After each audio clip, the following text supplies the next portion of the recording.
Comment calibrer votre écran de monitoring pour DaVinci Resolve, deuxième partie.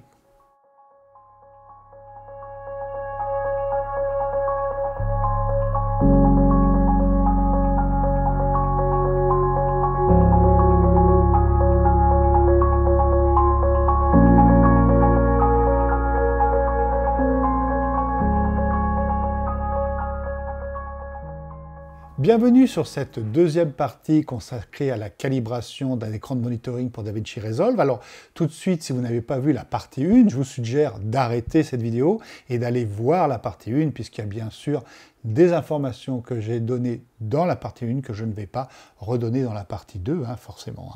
Dans la première partie, nous avons parlé plus particulièrement d'un moniteur qui était connecté directement à l'ordinateur.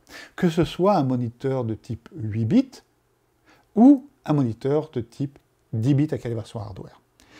Donc je rappelle rapidement, mais pour plus de détails, je vous engage encore une fois à retourner dans la partie 1, mais je vous rappelle que quand un écran est connecté à un ordinateur, s'il est en 8 bits, sa gestion se passe par la carte vidéo, donc ça va être un profil ICC, que vous soyez sous Mac ou sous PC.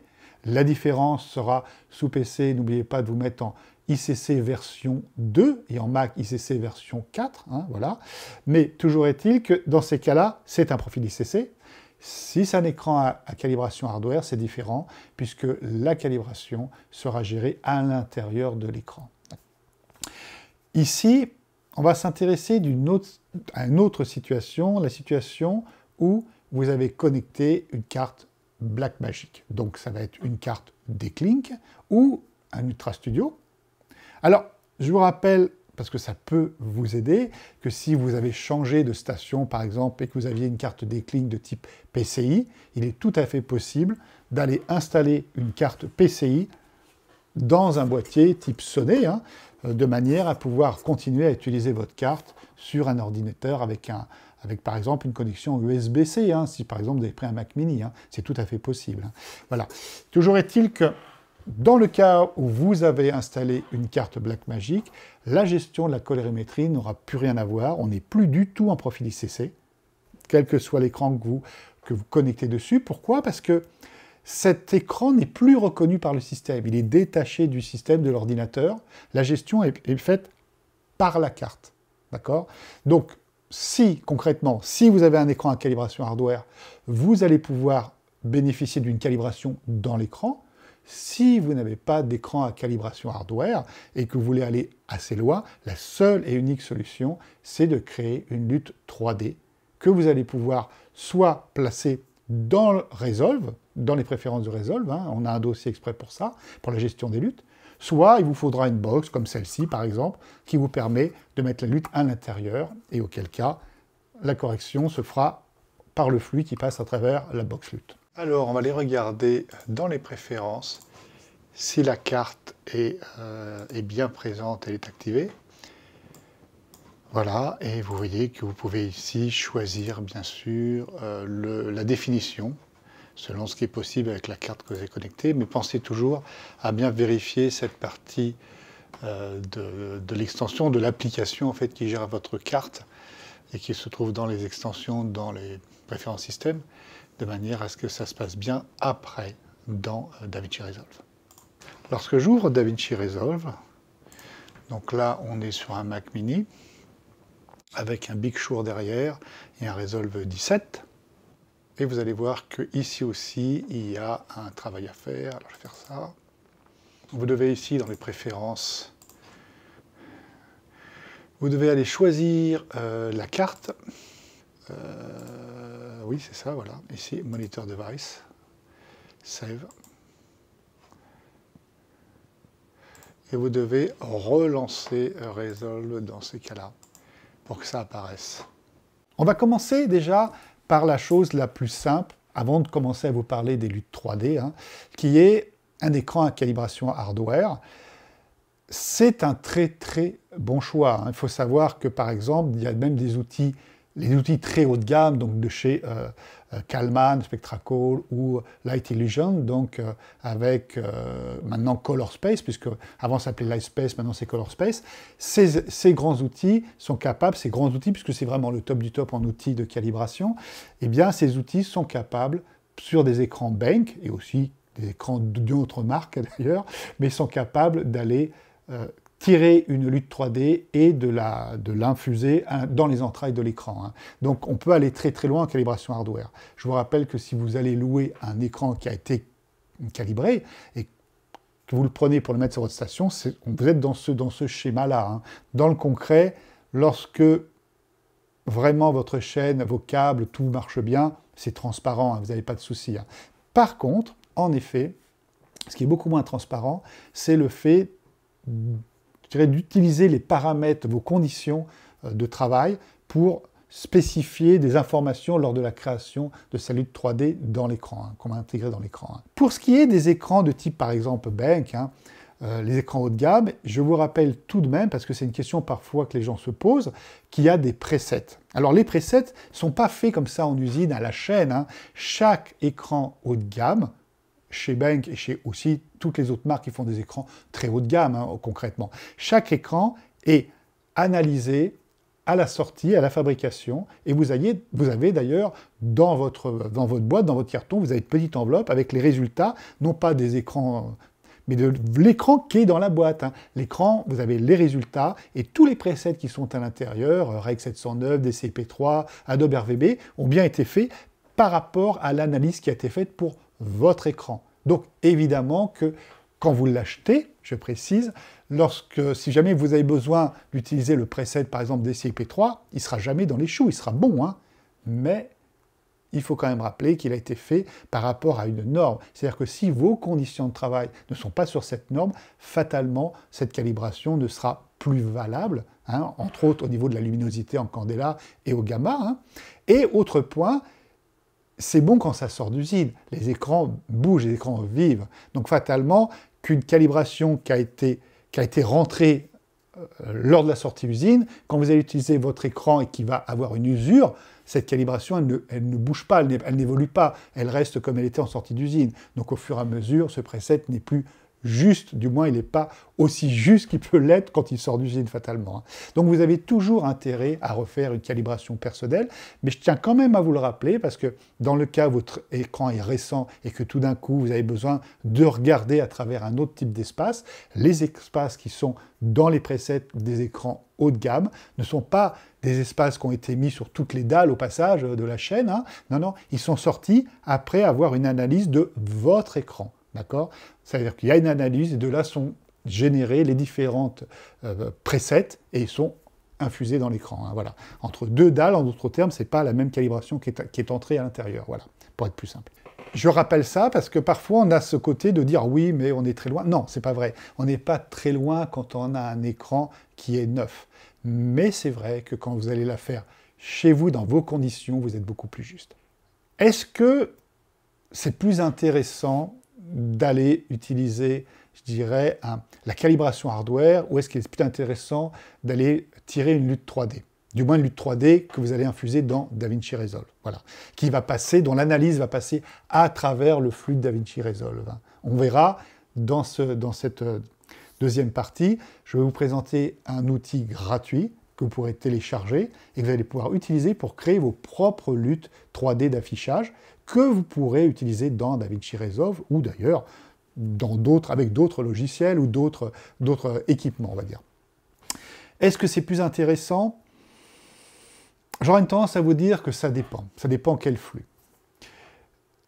Si je devais vraiment être pinailleur, je vous dirais que lorsque vous utilisez, lorsque vous faites une bonne calibration pour un écran 10 bits avec le bon outil, l'outil de la marque, vous arrivez à un niveau qui est, je pourrais dire, légèrement flatteur, un tout petit peu flatteur, quand vous le branchez directement sans carte Blackmagic. D'accord ? Lorsque la gestion passe par une carte Blackmagic, on se retrouve à avoir un résultat qui est peut-être un tout petit peu moins flatteur, un tout petit peu moins saturé. D'accord ? Et lorsque vous allez refaire une calibration 3D sur l'écran qui est déjà calibré, on récupère en fait cette petite descente pour être plus aligné. Mais ça joue vraiment à peu de choses, d'accord? Alors, est-ce qu'il vaut mieux travailler avec un écran un petit peu flatteur ou pas flatteur? C'est souvent la question qu'on se pose. Bien, je vous dirais qu'il y a une chose qu'il faut que vous preniez en compte.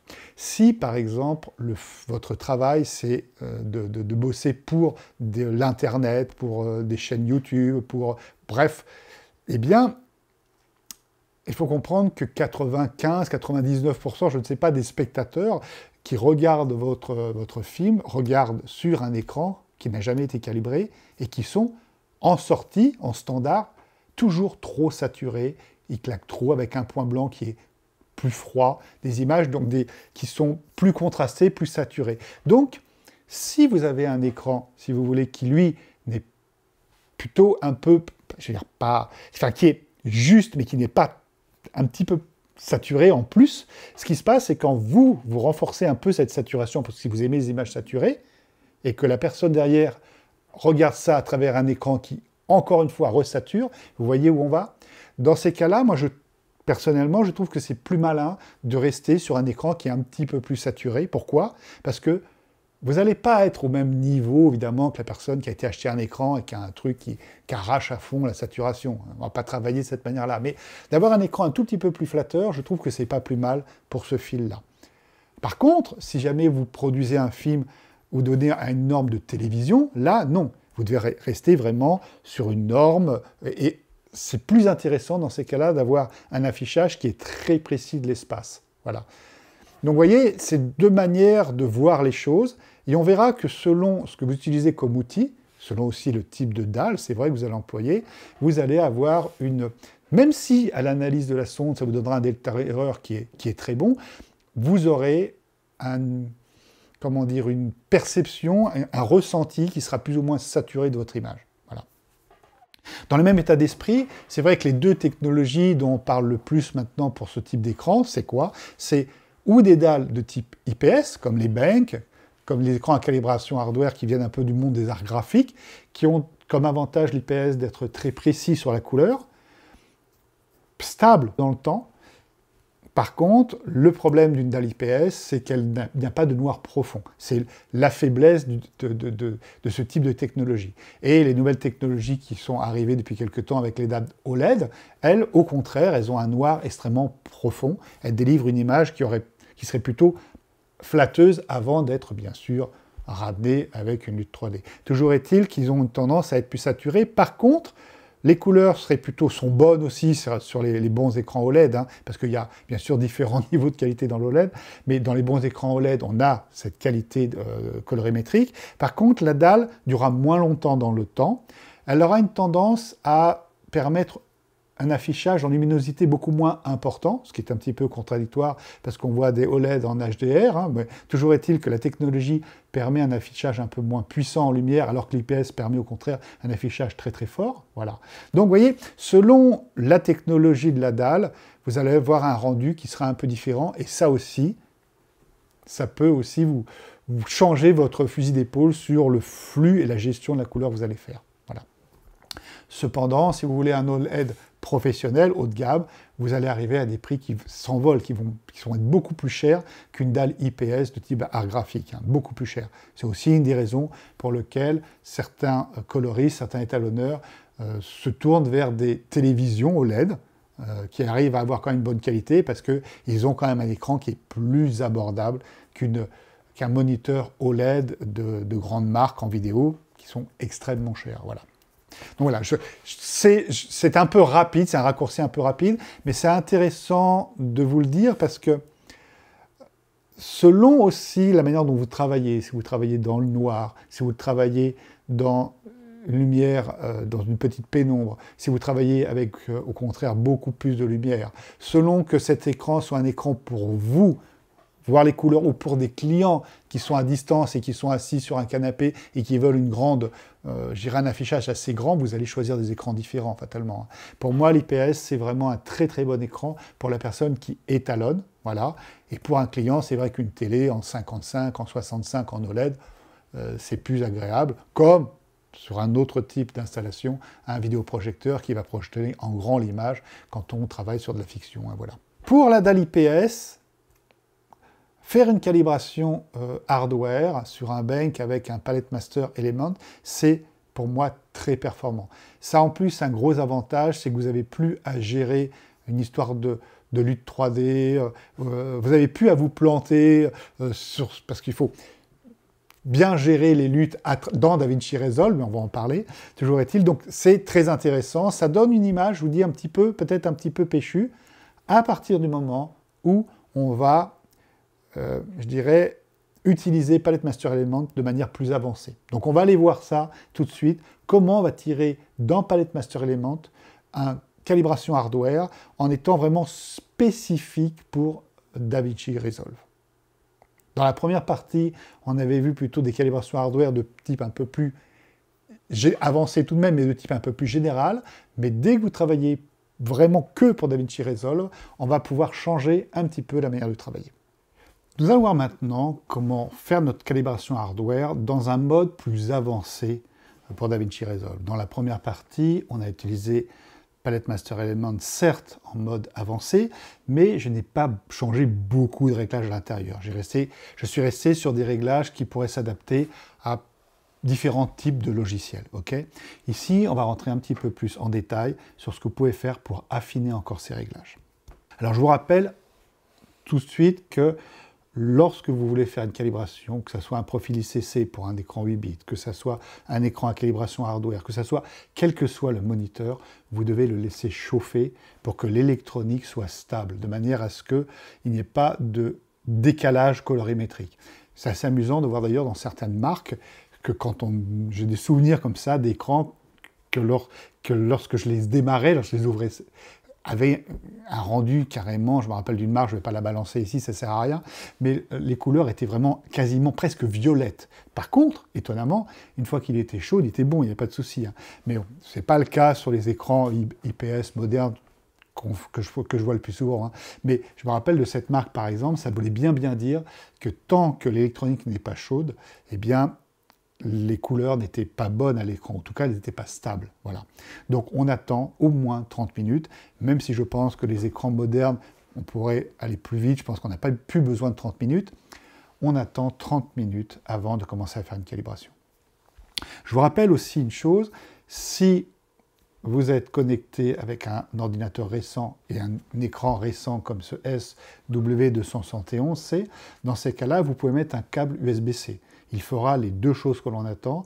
Un, le câble permettra d'envoyer les informations pour les images qui vont s'afficher. Et deux, le même câble servira à faire la communication entre le logiciel dans l'ordinateur et l'écran, puisqu'on va envoyer des informations dans l'écran. C'est la calibration hardware. Il va y avoir une création de lutte qui va être faite dans l'écran.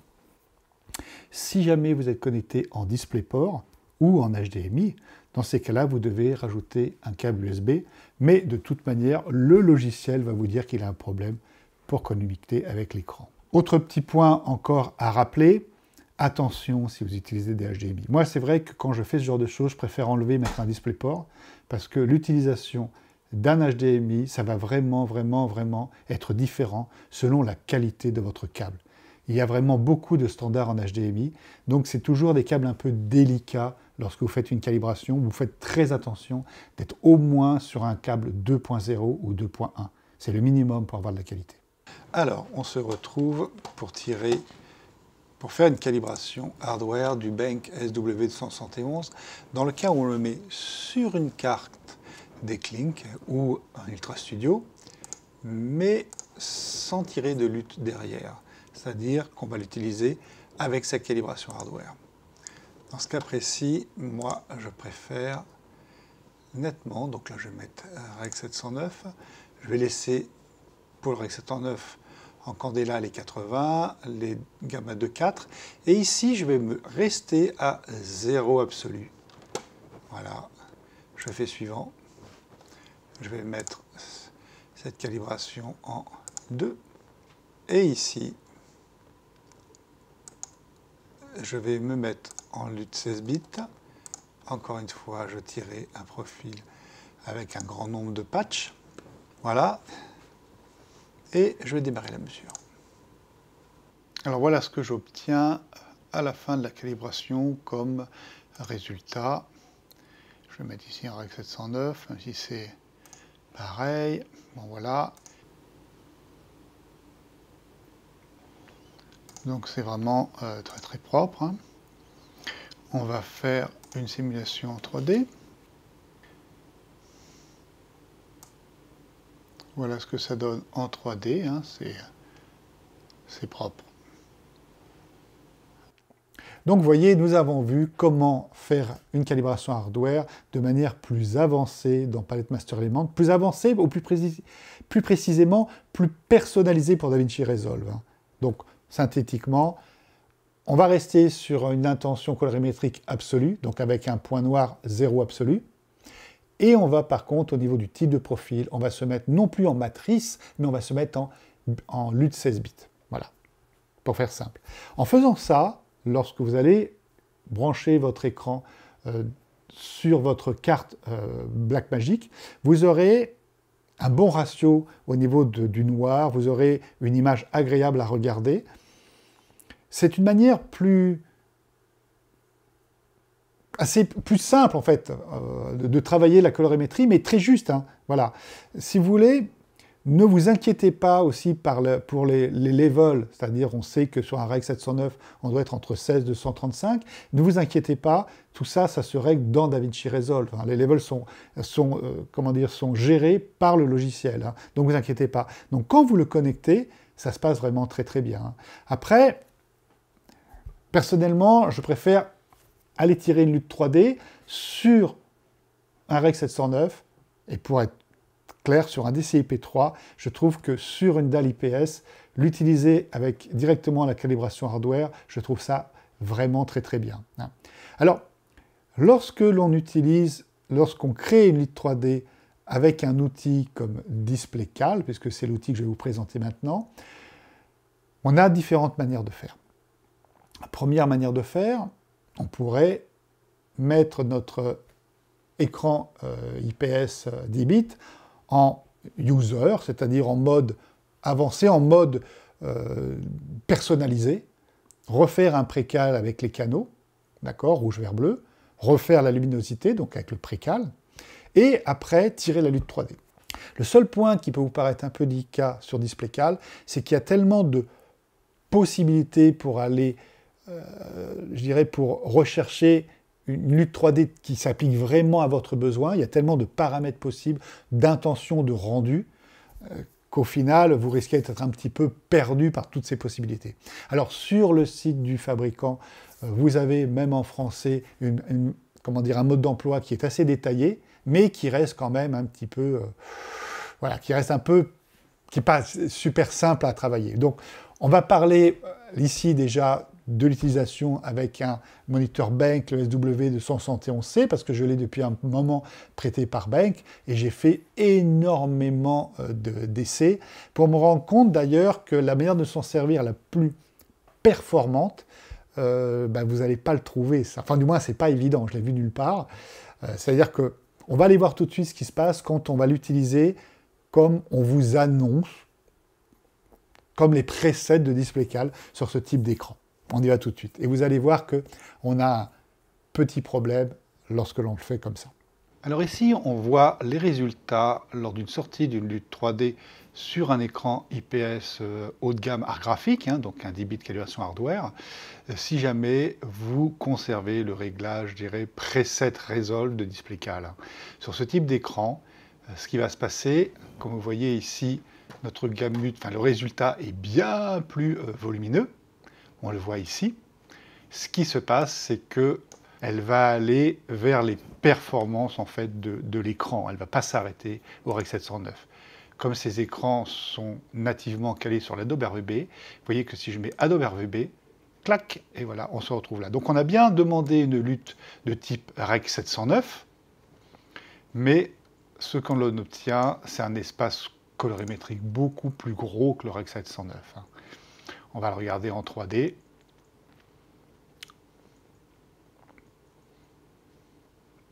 Voilà, donc vous voyez, on dépasse totalement la cible. C'est la raison pour laquelle je vais vous proposer une autre manière de gérer ce type d'écran si vous voulez sortir des luttes 3D. Alors comme vous avez pu le voir, lorsque vous essayez de faire un étalonnage par les canaux en vous mettant en personnalisé, ce qui se passe, c'est que quand vous tirez la lutte 3D avec comme cible un REC 709, ça ne tient absolument pas l'espace, il explose. Alors, je ne vous dirais pas que c'est désagréable à regarder, d'ailleurs, mais vous avez une image très contrastée qui claque, bien sûr, parce que vous affichez des couleurs beaucoup plus saturées. Mais si vous voulez quand même rester dans cet espace, eh bien, la solution, il y en a une, c'est de faire une calibration hardware avec Palette Master Element. Alors, un petit peu différent de celle que l'on fait normalement quand on ne veut pas faire de lutte 3D, donc on va voir ça. Mais une fois que vous l'avez fait, après, vous allez pouvoir refaire une lutte 3D avec DisplayCal de manière à ce qu'ils viennent, je dirais, regarder le résultat à travers le flux de DaVinci Resolve. Voilà.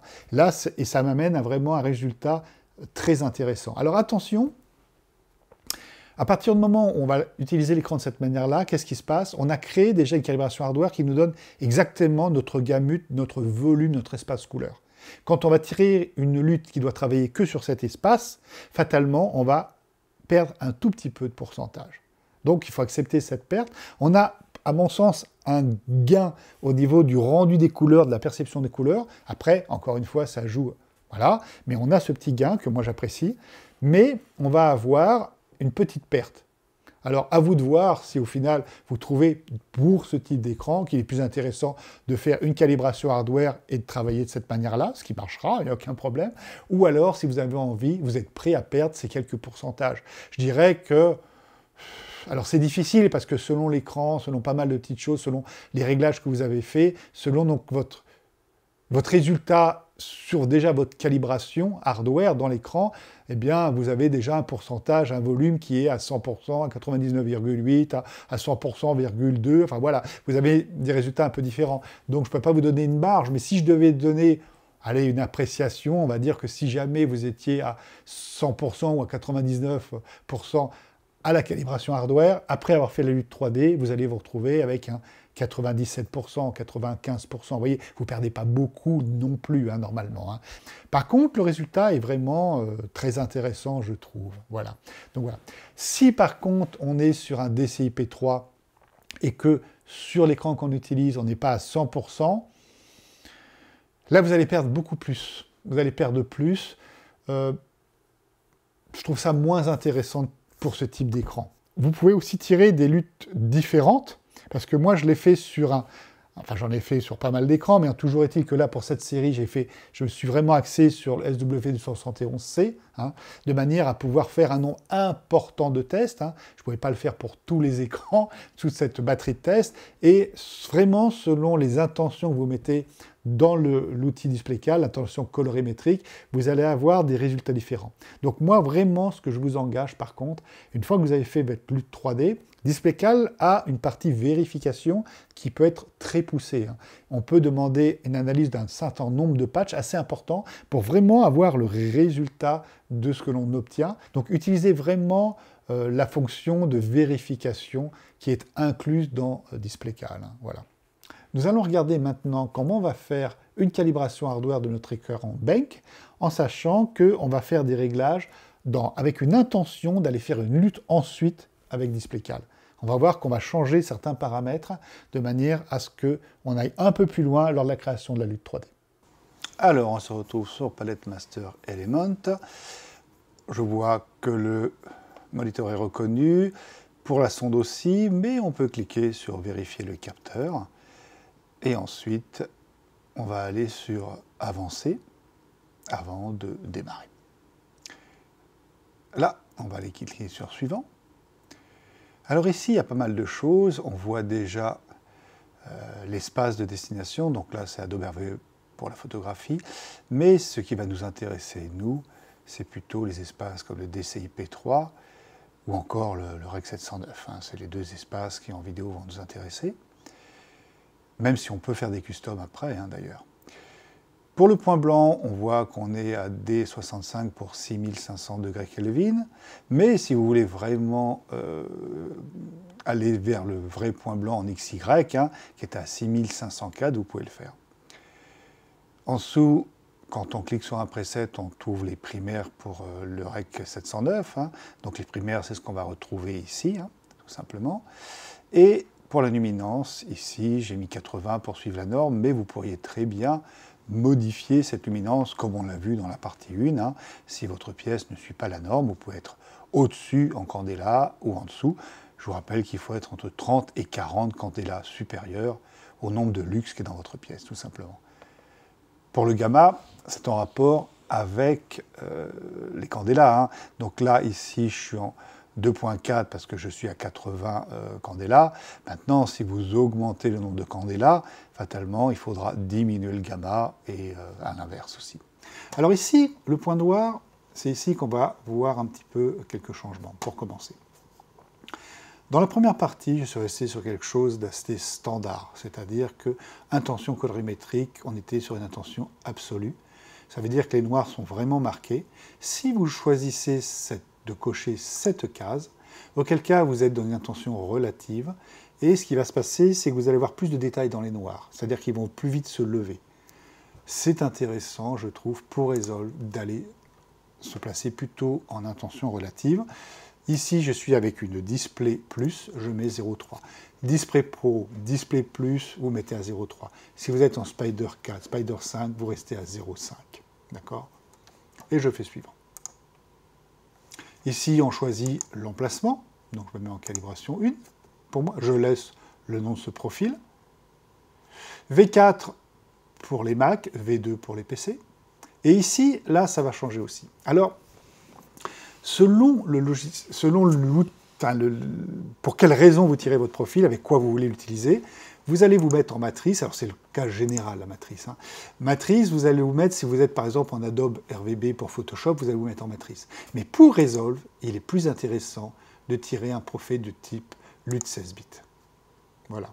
Et ici, en taille de nombre de patchs, comme je suis sur un écran de qualité, je vais me mettre ou à moyen ou sur grand. D'accord? Après, alors, moyen et grand, je n'ai jamais vraiment vu beaucoup de différence. Mais bon, puisqu'on tire une lutte, allons plutôt sur le grand.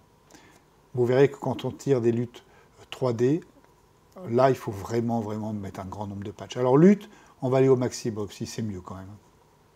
Démarrer la mesure. Ici, je vais ouvrir le colorimètre, donc le chapeau du colorimètre, comme marqué, et je vais aller installer mon colorimètre sur la dalle, tout en basculant l'écran, si je peux, pour que le colorimètre reste bien installé. Et une fois que j'ai bien installé, je peux cliquer sur « Continuer ».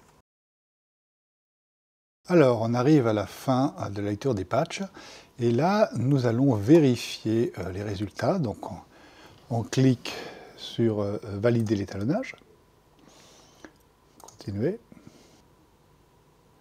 et voilà. Et on peut regarder les résultats. Point noir à 0,27 nits. Parfait. Donc ici, je vais mettre directement en gamut. Je vais aller chercher l'espace cible avec 709, colorimétrie relative. Je me mets en XY pour commencer et je vais aller chercher le résultat que j'ai obtenu. Voilà. Donc ça a l'air de vraiment coller, hein, il n'y a pas de problème. Ici, j'ai demandé une représentation en 3D. Donc toujours les fils, c'est l'espace souhaité et la masse de couleur, c'est ce qu'on a réussi à avoir. Donc voilà, ici, on est ici. Et c'est vraiment très propre. Maintenant que nous avons vu comment personnaliser, comment travailler plus précisément notre calibration hardware dans Palette Master Element, hein, de manière à faire vraiment une calibration plus spécifique pour DaVinci Resolve, nous allons voir maintenant une autre manière de travailler, qui est la création d'une lutte 3D. Alors, la lutte 3D va être utilisée dans Resolve directement, hein, donc soit chargé dans le dossier de Resolve, soit dans une lootbox. L'outil que je vais vous présenter s'appelle DisplayCal, c'est un outil gratuit. Il est vraiment très performant. Hein. Dans les outils, je connais 4 outils, vraiment. Les outils de chez Light Illusion. Avant, ça s'appelait Lightspace, maintenant, ça s'appelle ColorSpace. Vous avez des outils chez Calman, avec SpectraCal, d'accord, qui sont aussi outils très haut de gamme. Vous avez DisplayCal, et vous avez un autre outil, je crois, qui s'appelle ChromaPure, que j'ai vaguement vu sur des... mais que je n'ai jamais utilisé. Voilà. La différence de qualité entre ces 3 outils, quand c'est bien fait, on arrive vraiment à tirer des très bonnes luttes avec tous les outils.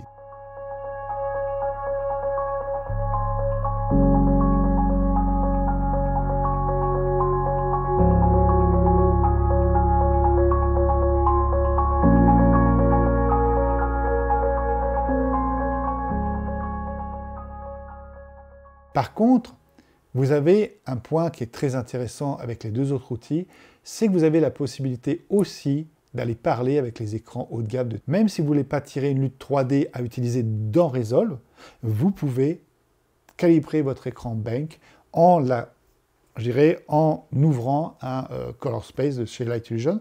SpectraCal le fait aussi, hein, autant que je m'en souvienne. Et auquel cas, vraiment, vous allez retrouver le calibrage 1, 2, 3, donc les 3 positions pour pouvoir stocker des calibrations hardware de la même manière qu'avec un Palette Master Element, sauf que les calibrations seront d'un niveau bien supérieur. Hein. Par contre, c'est un outil, même si vous prenez la version Light, la LTE, donc ça va être Little, voilà, qui s'appelle donc ColorSpace LTE, ça suffit pour calibrer un écran. Il y a d'autres fonctions de ColorSpace que vous n'avez pas accès avec la version, le premier niveau, mais toujours est-il que c'est suffisant, mais c'est un logiciel qui va vous coûter autour des 670 livres à l'heure où je fais cette vidéo. Hein. Il faut savoir que une Display Plus marche très très bien. Hein. J'avais une discussion comme ça avec Steve Shaw, le patron de Light Illusion, qui m'avait dit que ça marchait très très très bien. Par contre, malheureusement, à l'heure où je fais cette vidéo, parce que les choses vont peut-être évoluer maintenant que ce n'est plus les mêmes distributeurs pour ce colorimètre, toujours est-il que, à l'heure où j'ai fait cette vidéo, la sonde que vous allez acheter dans une boutique sous la marque normalement, qui était Dixrite, et maintenant c'est Calibrite, donc les choses vont peut-être évoluer dans les prochaines semaines ou mois. Toujours est-il que vous ne pouvez pas l'utiliser avec un ColorSpace, c'est-à-dire que vous devez racheter une sonde qui n'a pas ce petit dongle, en fait, et pour qu'elle puisse être reconnue par ColorSpace. Hein. Donc ça vous rajoute encore un petit 230-240 livres, donc en gros c'est un budget de 1000 livres à rajouter. Et auquel cas, vous pourrez en effet faire des calibrations hardware qui iront plus loin que les outils qui sont offerts avec le moniteur. Hein. C'est vraiment le top du top en la matière. Hein. Sachez que ce n'est pas la même gestion, ce n'est pas la même manière de produire des luttes 3D à insérer dans l'écran, hein, à charger dans l'écran. Donc ça peut être aussi une solution d'avoir de la calibration hardware plus haut de gamme. Voilà, avant de commencer à tirer des luttes 3D à gérer dans Resolve ou dans des box luttes. Voilà. Ça peut être aussi un très bon moyen d'augmenter votre niveau de qualité. Hein. Alors maintenant, voyons DisplayCal. Donc DisplayCal, on va aller regarder comment on fait pour le télécharger et pour l'installer. Alors, on va aller chercher le logiciel DisplayCal. Donc je vais cliquer sur DisplayCal tout simplement. Et voilà, on va le chercher chez displaycal.net. Donc ici, comme vous voyez, on peut le télécharger et ça vous donnera les différentes versions. Voilà. Alors il faut savoir que DisplayCal utilise le CMS Argyle et donc il faut absolument l'installer. Ici, vous pourrez avoir beaucoup d'informations sur le produit, en français qui plus est, et sur la manière de vous en servir, sur les sondes qui sont pris, enfin qui fonctionnent avec. Voilà. Pour Argyle, il suffit de cliquer sur Argyle, mais c'est pas la peine de le faire autant que je m'en souvienne. Alors comme j'ai vu qu'il y a un nouvel Argyle qui vient de sortir ce mois-ci, en fait il y a quelques jours, je l'ai viré sur mon ordi, et de cette manière, quand je vais lancer DisplayCal, eh bien il va ne pas les trouver, et comme ça vous allez voir la procédure. Je vais aller ouvrir le DisplayCal et la logique veut qu'il me demande tout simplement de télécharger les Argyle, le CMS. Donc je fais Download. Vous voyez, il vous le met automatiquement et il n'y a plus qu'à faire Download. J'imagine qu'il doit être en train de me le télécharger, même s'il n'y a rien qui nous le dit sur l'écran. Ah, j'ai vu qu'il a fait un petit... Voilà. Donc là, il nous demande si on veut, eh bien, contribuer. Hein. Comment dire, ce sont des logiciels du monde libre, mais ce n'est pas pour autant qu'on ne peut pas aider les développeurs. Donc là, je vais mettre Not Now.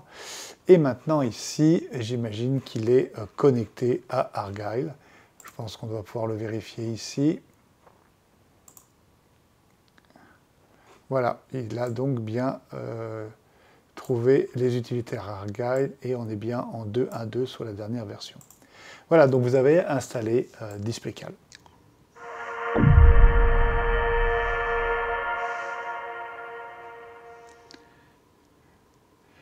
L'une des premières choses à faire quand vous installez pour la première fois DisplayCal et que vous avez connecté un colorimètre, c'est d'aller dans les outils, vous faites matrice du colorimètre et vous allez importer les corrections du colorimètre par rapport à son logiciel qui est livré avec le colorimètre. Donc bien sûr, il faut qu'il soit dans votre machine pour faire cela.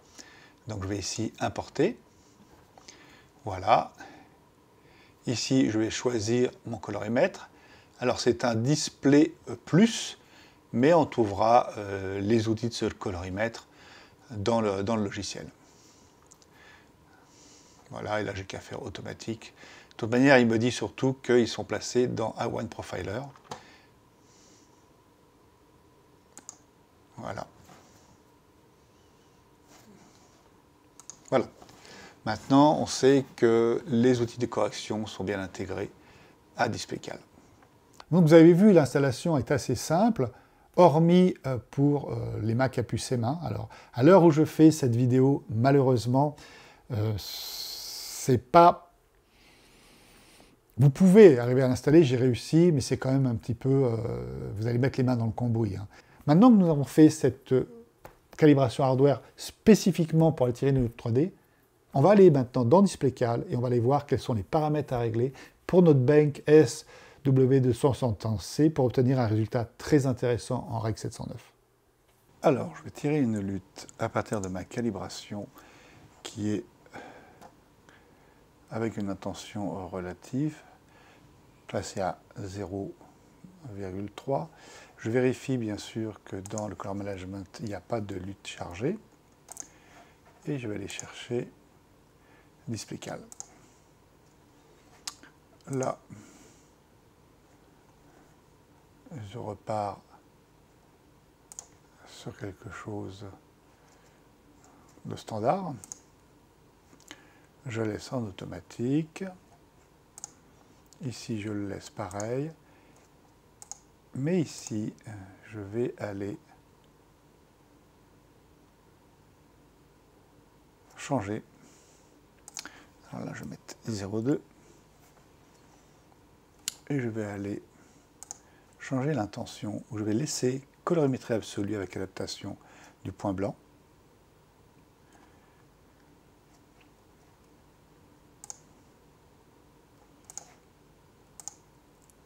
Et ici, je vais modifier la valeur, sauf que je vais mettre à 2,4 ici.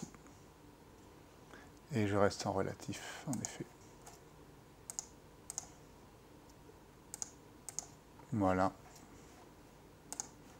Allez.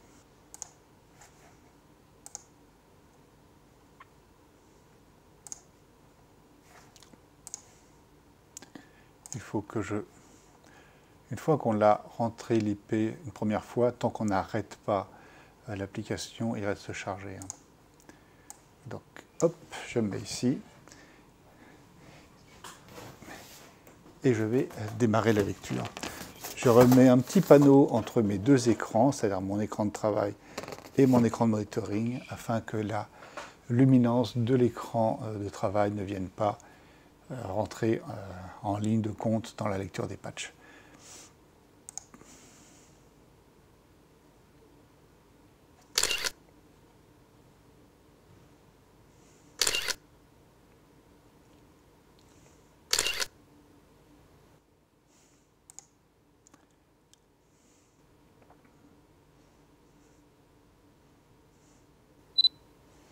Alors je regarde ça, mais en fait je ne vais pas me mettre à modifier des réglages sur l'écran, puisque j'ai déjà rentré une calibration.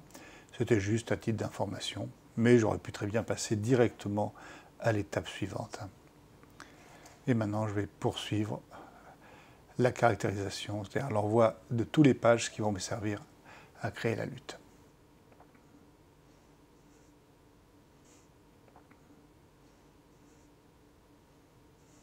Alors on se retrouve à la fin de l'envoi des patchs et on va aller lire les informations.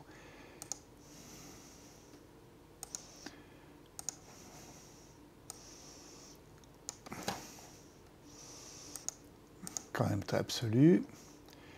Et ici, je mets règle 709, même si SRVB au final c'est exactement le même espace.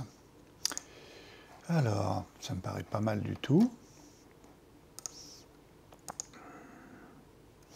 Ok, on va aller regarder en 3D ce que ça donne. Là, on va comparer l'espace cible et l'espace obtenu.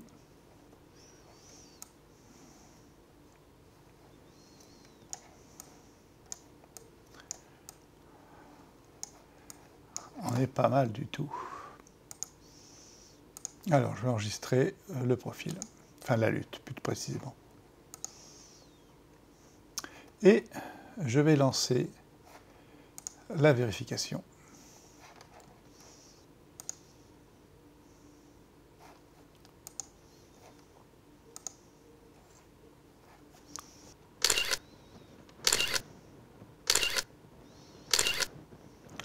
Bon, je vais laisser les patchs passer et on se retrouve à la fin. On arrive à la fin de la lecture des patchs et on va pouvoir voir les résultats.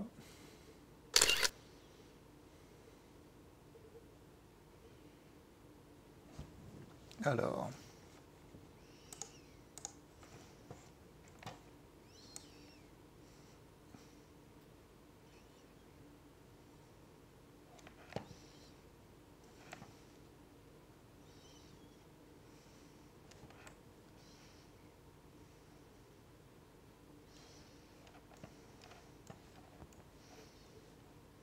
tout ça c'est bon.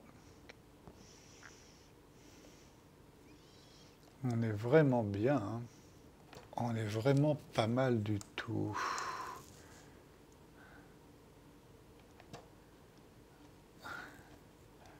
On est bon. Et là où on a la plus grosse erreur, le plus gros delta erreur, c'est sur un patch de route où on reste à 2,09, alors qu'on ne doit pas dépasser pour le maximal 4, hein, donc on est vraiment bien. Ok, super. Je vais pouvoir aller voir maintenant comment ça se passe lorsque je mets, hop, je charge le profil. Pour ça, je vais sur la liste, j'update déjà. Voilà, et je vais retrouver mon profil dans la liste.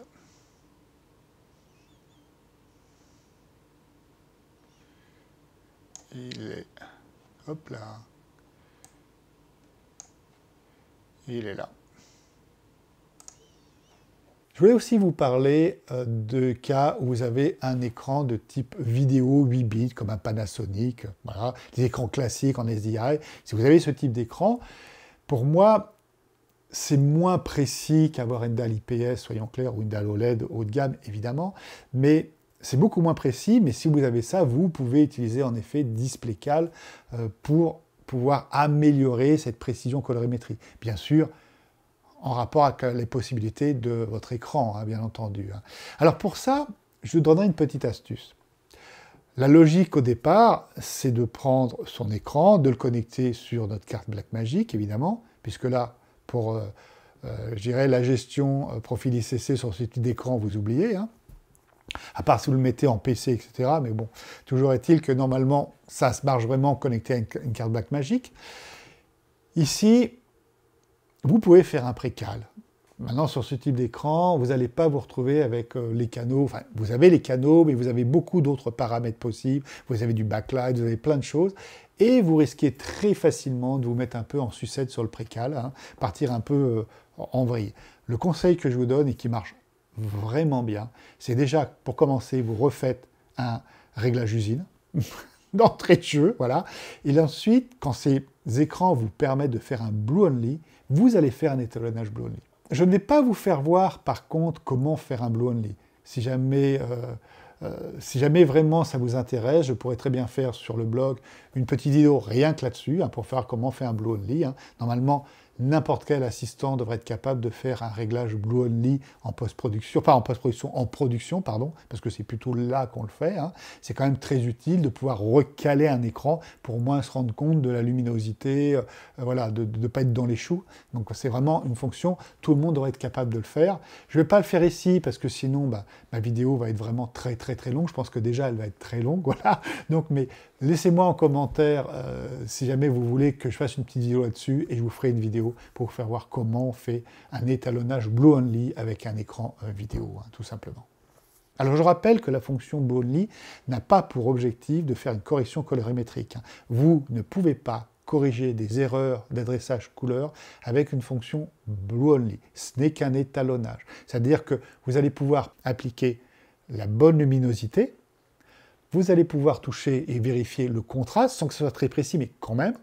Et vous allez un peu aussi toucher la chroma, hein, grâce justement à la fonction Blue Only. Voilà. Donc, en faisant un Blue Only, je dirais que vous allez pouvoir l'utiliser pour faire votre précal sur DisplayCal. D'accord? Donc, ça va vous faire votre précal, et après, lorsque vous cherchez à faire la lutte, vous passez par la case, je dirais, précal, bien sûr, mais vous n'essayez pas d'aller arranger les petits niveaux et tout. Je l'ai fait plein de fois pour essayer, et ça m'a jamais donné de meilleurs résultats, voire même pire. Donc je trouve que ce qui est intéressant, c'est de faire le précal avec le Blue Only, ce qui est vraiment très facile à faire, et après, hop, c'est parti, vous tirez votre lutte par derrière. Le résultat sera en colorimétrie quand même beaucoup moins performant qu'une dalle IPS 10 bits, évidemment, hein. Mais si c'est un écran que vous avez déjà dans le studio, et voilà, je vais vous faire voir comment faire pour au moins avoir quelque chose de raisonnable en Rec 709, évidemment. À mon avis, c'est pas la peine d'aller chercher des espaces beaucoup plus gros, hein, sur ce type d'écran. Là, ça deviendra vraiment, ça sera pas possible sur ce type d'écran. Hein. Mais bon, si vous avez un petit écran 8 bits vidéo et que vous avez envie de le transformer en écran de monitoring pour Resolve, hein, ma foi, je vais vous faire voir comment faire pour optimiser ça. Alors, je vais aller ouvrir DisplayCal de manière à pouvoir créer la lutte 3D qui nous permet.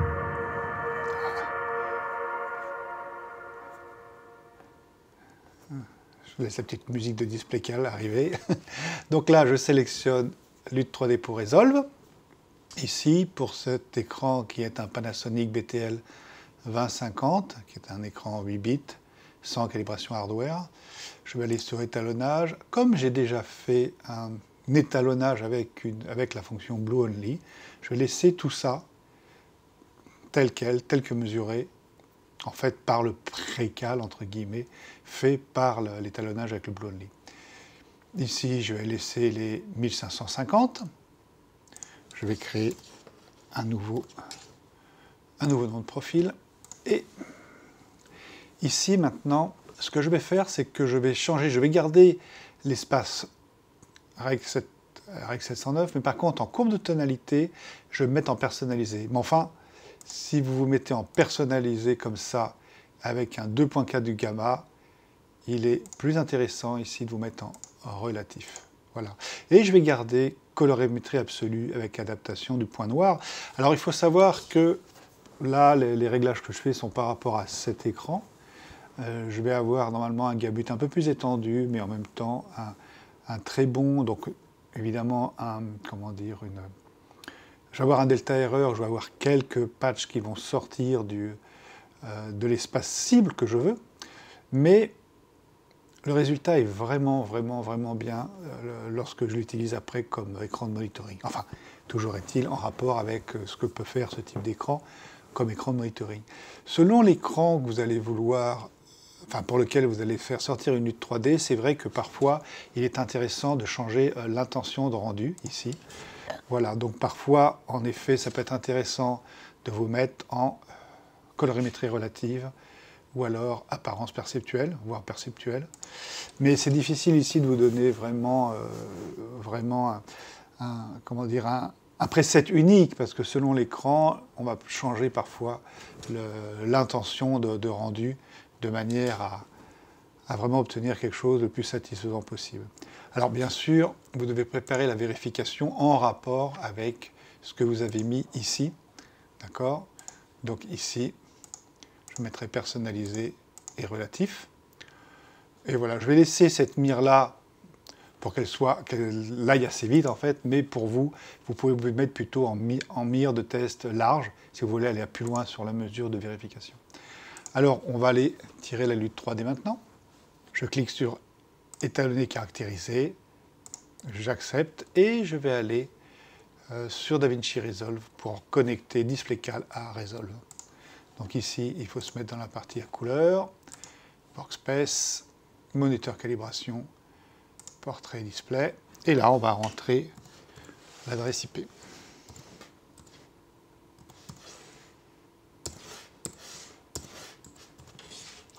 Voilà.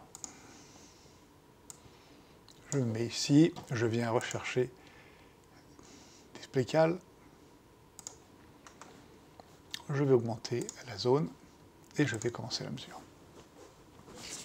Maintenant, il va falloir que j'aille placer le colorimètre sur l'écran. Et je commence une mesure, même si je n'ai pas envie de changer le réglage que j'ai fait sur l'étalonnage avec la fonction Blue Only. Donc là, on voit, comme à chaque fois que j'ai fait ça d'ailleurs, que ici, je suis un peu faible sur les verts. Je vais le laisser comme il est. Parfois, je me suis amusé à recaler un petit peu avec le gain. Certes, j'ai descendu un tout petit peu le delta erreur, donc on pourrait dire que c'était un tout petit peu plus juste, mais le résultat final n'était pas mieux. Je trouvais même qu'en le laissant comme ça, tout simplement, la lutte 3D fait bien son travail et c'est totalement performant. Donc c'est pas la peine d'aller commencer à rentrer dans les canaux parce que selon les moniteurs, vous risquez de mettre un peu tout en vrille.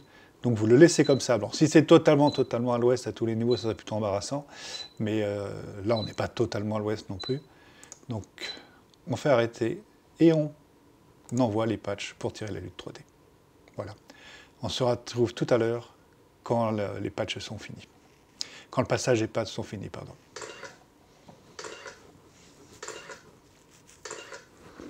On se retrouve à la fin de la lecture des patchs et on va demander l'affichage des informations. Voilà, donc là, SRVB ou REC 709, c'est pareil, c'est le même espace, hein. Ça ne bouge pas. Ici, on va rester comme cela et on va aller demander une représentation en 3D. Le vert dépasse, comme on peut le voir. Mon internet fait que j'ai du mal à le garder. Mais bon, on a déjà vu ce que ça donnait.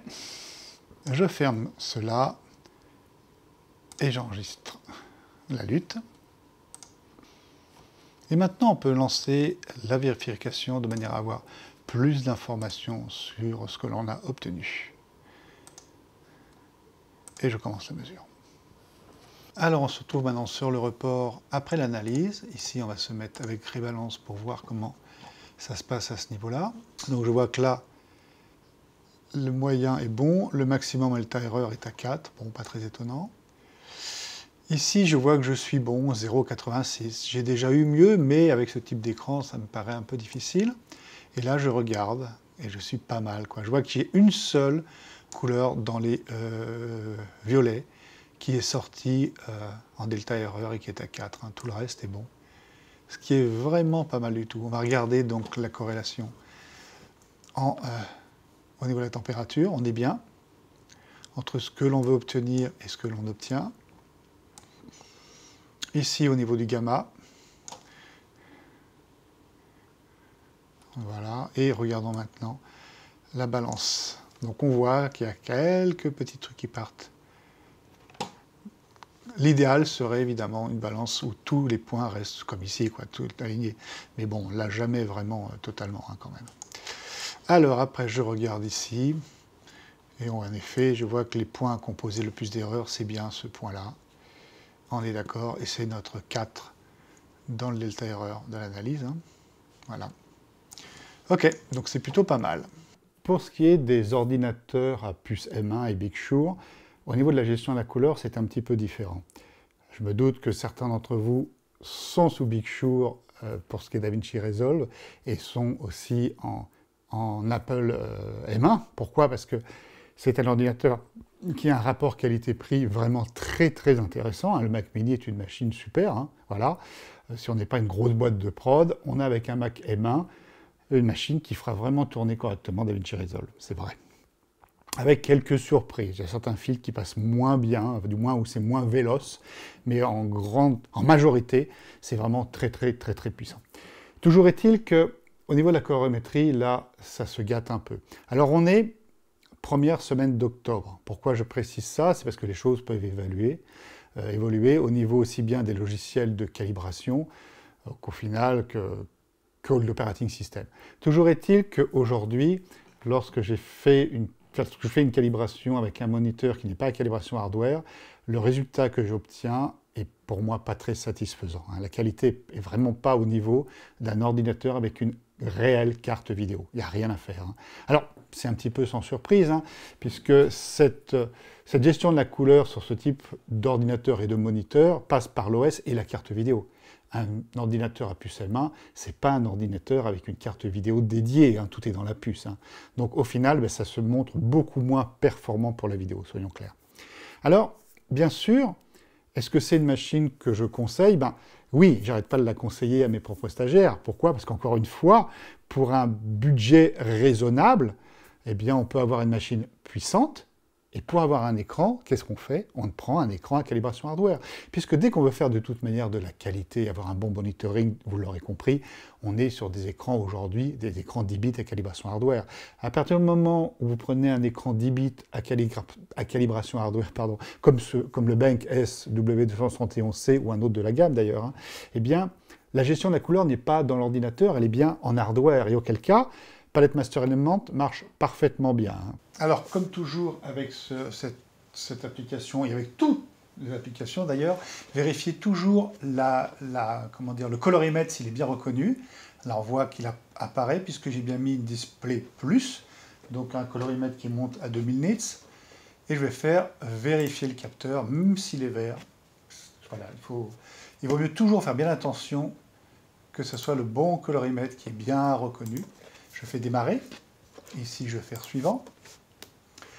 Et ici, alors, je pourrais faire un Rec 709. Il sera nickel. Voilà, il sera à 100%, il sera vraiment nickel. Mais comme je sais que certains d'entre vous vont se poser la question et me dire, oui, mais Pascal, avec cet écran, comment on fait quand on est en DCI-P3, puisqu'il n'est pas donné pour un 100% en DCI-P3, peut-être que vous inquiétez de savoir qu'est-ce que ça veut dire, jusqu'où on va en DCI-P3. En Rec 709, soyons clairs, c'est plein pot, c'est nickel. Vous pouvez aller voir ma vidéo où j'ai fait un test de cet écran sur ma chaîne et sur mon blog.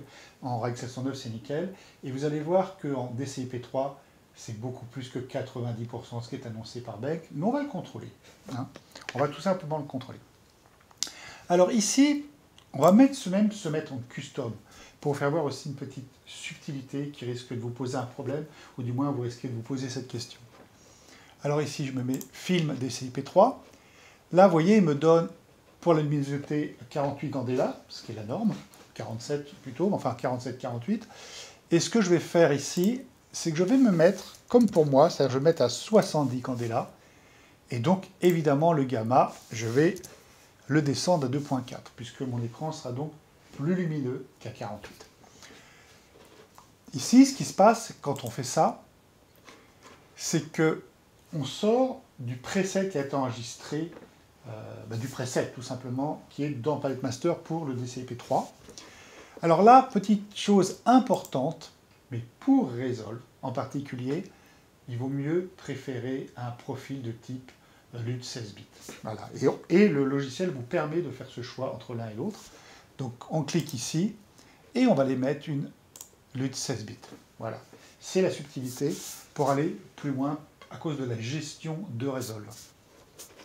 Donc ici, je vais faire démarrer la mesure. Voilà. Alors, c'est ça que je voulais vous faire voir. Je voulais vous faire voir ça. Comme vous voyez ici, il vous marque que c'est un échec.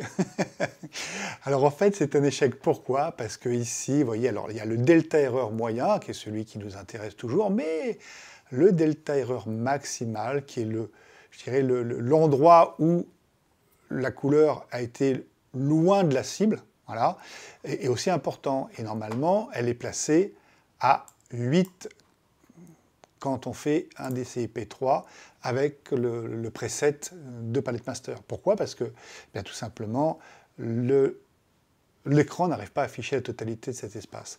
Donc fatalement, quand on regarde ici les résultats, il nous met un échec parce qu'il voit que la valeur maximale, le patch qui est le plus loin de la cible, il y en a un qui est à 7,79, et on voit ici que c'est celui-là le rouge. Et si vous regardez, vous voyez que le vert est à 2,26, quand même, mais de 40, on n'a je dirais, aucune couleur qui est passée aussi loin, il n'y a que le rouge. Alors c'est intéressant d'aller regarder pourquoi. Alors d'abord, je vais devoir faire terminer, hein, histoire que tout ça soit installé. Et maintenant, je vais aller ouvrir un outil. Alors, on va ouvrir quel outil pour ça? On va prendre ICC Profile Info. Voilà.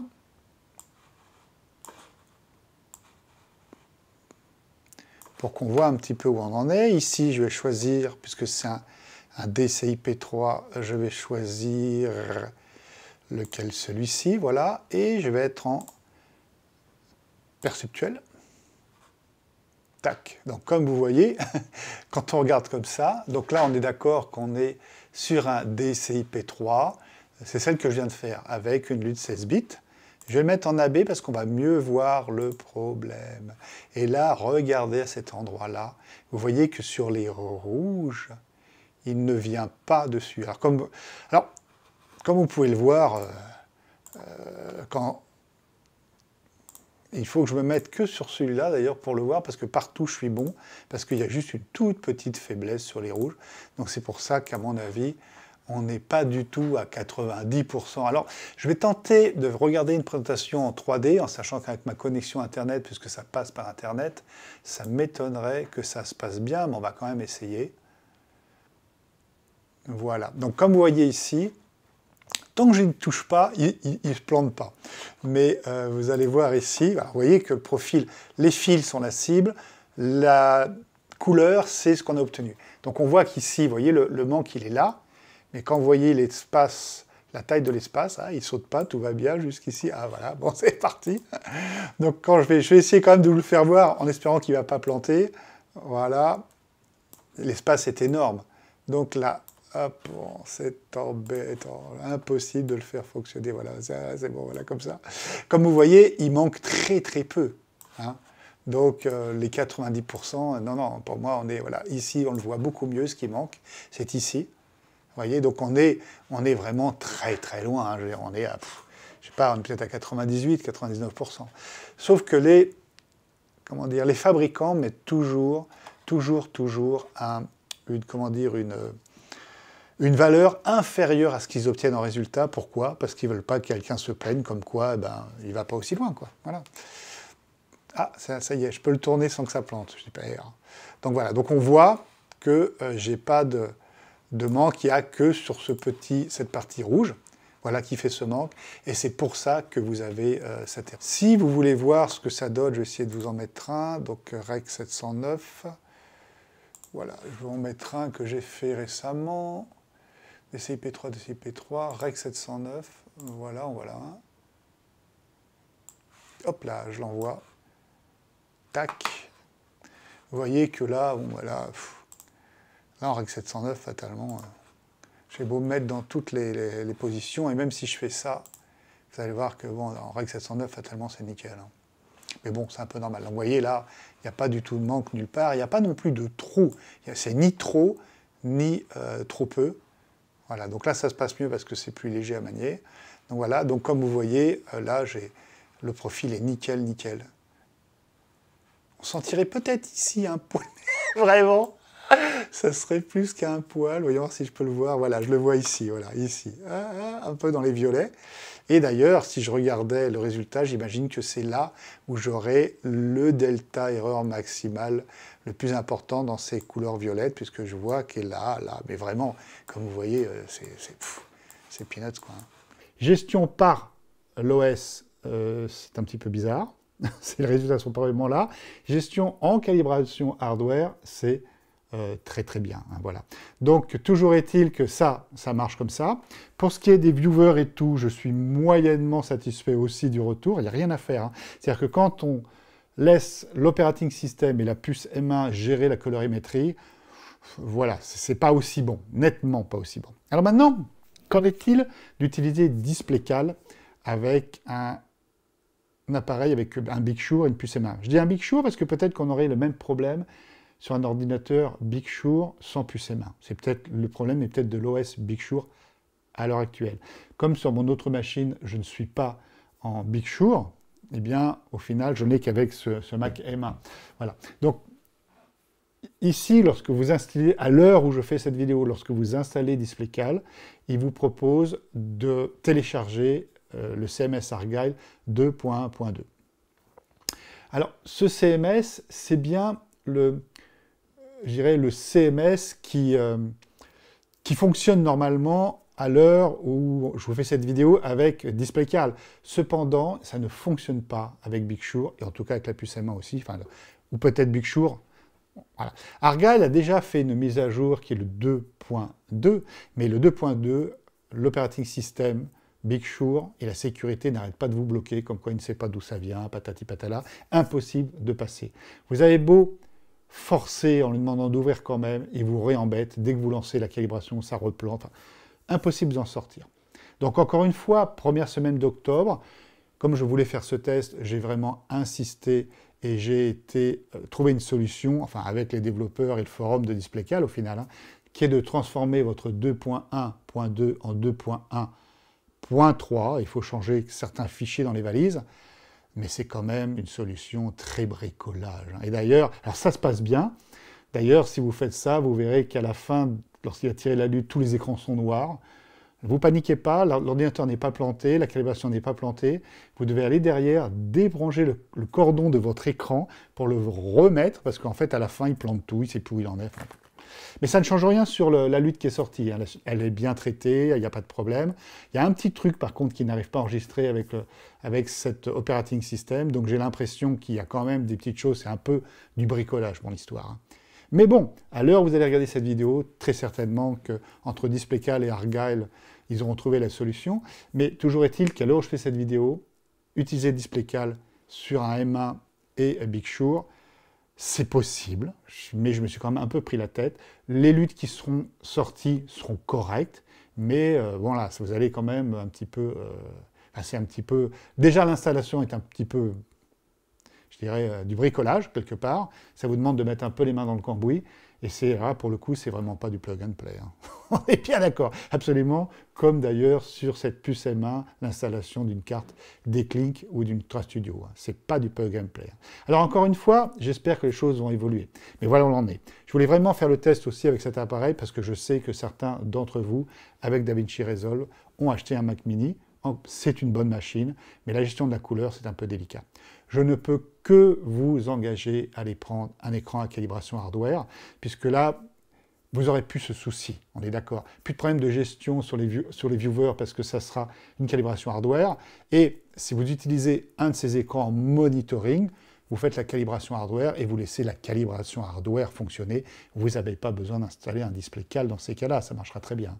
Donc c'est pour moi, à l'heure actuelle, la solution la plus facile, la plus évidente, si vous travaillez avec un Apple à puce M1. Voilà. Alors, vous avez différents choix de la gestion de la couleur sur DaVinci Resolve avec un Benq SW271C. En fait, vous avez trois options qu'on va voir plus précisément maintenant. Première option, l'écran est branché directement à l'ordinateur. Vous calibrez votre écran avec le logiciel Palette Master Element et la calibration est en hardware. Sur DaVinci Resolve Studio, vous avez accès au monitoring avec la fonction vidéo clean feed. Deuxième option, l'écran est branché à une carte Blackmagic Design. vous calibrez votre écran avec le logiciel Palette Master Element et la calibration est en hardware. Avec DaVinci Resolve, vous paramétrez les préférences de la carte Blackmagic et vous n'utilisez pas de LUT. La calibration est en hardware. Troisième option, l'écran est branché à une carte Blackmagic Design et vous créez avec DisplayCal une LUT 3D. Vous utilisez toujours Palette Master Element pour la calibration en hardware et avec le logiciel gratuit DisplayCal, vous créez une LUT 3D que vous chargerez dans DaVinci Resolve. Voilà, comme je vous l'ai dit, vous avez beaucoup de choix possibles, hein. Vous pouvez aussi bien brancher votre écran directement et utiliser la fonction Video Clean Fit quand vous avez un DaVinci Resolve Studio. C'est pour moi un peu moins bon quand même, soyons clairs, hein, c'est un peu moins satisfaisant. Si vous avez une carte Blackmagic et que vous avez un écran à calibration de hardware, vous n'êtes pas obligé de tirer une LUT 3D. Je trouve que c'est très valorisant déjà, pour la plupart des écrans en tout cas. En tout cas, sur le Bank, ça marche vraiment très très bien. Vous pouvez aussi tirer une LUT 3D. Vous pouvez encore utiliser un autre outil plus puissant pour aller créer la calibration hardware de votre écran, hein, donc avec un SpectraCal ou un Color Space. C'est aussi une version possible. Vous pourrez bien sûr faire appel à un professionnel pour qu'il aille tirer une LUT 3D à travers votre Resolve avec un SpectraCal ou avec un Color Space déjà. Il y a un matériel beaucoup plus, je dirais, beaucoup plus poussé au niveau de l'acquisition. Mais je rappellerai quand même, encore une fois, que Display Plus, ça marche très très bien, il n'y a pas de souci, hein, voilà. Un point encore que je rappelle, c'est la destination. Selon l'endroit où vous avez placé votre vidéo, si c'est pour faire du YouTube, si c'est pour une chaîne télé, si c'est pour un festival de cinéma, si c'est pour... Eh bien, selon ce que vous allez faire, il peut être plus ou moins intéressant d'avoir un monitoring plus saturé ou plus juste ou plus vraiment qui respecte la norme, hein. Je trouve que, par exemple, quand on fait du YouTube, avoir un monitoring un peu flatteur, c'est plutôt un avantage. Mais c'est aussi une histoire d'habitude, hein. C'est-à-dire que si vous savez, par exemple, que votre film va partir sur YouTube et que vous avez un monitoring qui est très très juste, qui n'est pas flatteur, qui est vraiment très juste, à vous de vous dire attention de ne surtout pas avoir la main lourde sur la saturation, hein, parce que vous savez très bien que ça va être saturé derrière, hein. C'est une manière de voir la chose, hein. Vous pouvez aussi faire une chose, ça m'arrive de le faire parce qu'on sait très bien que sur YouTube, par exemple, sur Vimeo, mais YouTube, parfois, le rendu est terrible, hein. Donc vous pouvez aussi faire une chose, c'est faire, je le fais régulièrement moi, c'est que vous pouvez faire un petit bout de film dans Resolve, vous découpez un petit bout de film sur lequel vous avez fait l'étalonnage et vous le chargez en non répertorié sur YouTube, vous le laissez travailler pour voir comment il va travailler cette masse, hein, et quel rendu vous allez obtenir, hein. Parfois vous êtes un peu surpris. Malheureusement, on perd souvent quand même pas mal en qualité, hein, voilà. Donc ça peut être aussi intéressant de voir par ce test si jamais vous êtes, je dirais, si jamais vous êtes d'accord avec le résultat que vous obtenez, hein, auquel cas vous pouvez revenir après sur Resolve pour aller faire des modifications et pour essayer de vous adapter un peu à ce rendu, hein. Même si sur DaVinci vous avez déjà des fils pour YouTube, malheureusement ça vous laisse peut-être pas assez de choix.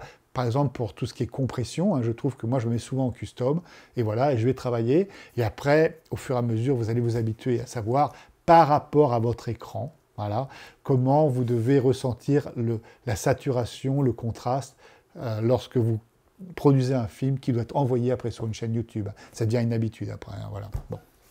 Comme toujours, je vous remercie d'avoir regardé jusqu'à la fin cette vidéo. N'hésitez pas à me laisser un commentaire. Pensez à liker et à vous abonner à la chaîne. Je remercie encore mes partenaires, la société Bank et la société PBS Vidéo, pour l'aide qu'ils m'ont apportée pour la réalisation de cette série. Et je vous donne rendez-vous dans une prochaine vidéo.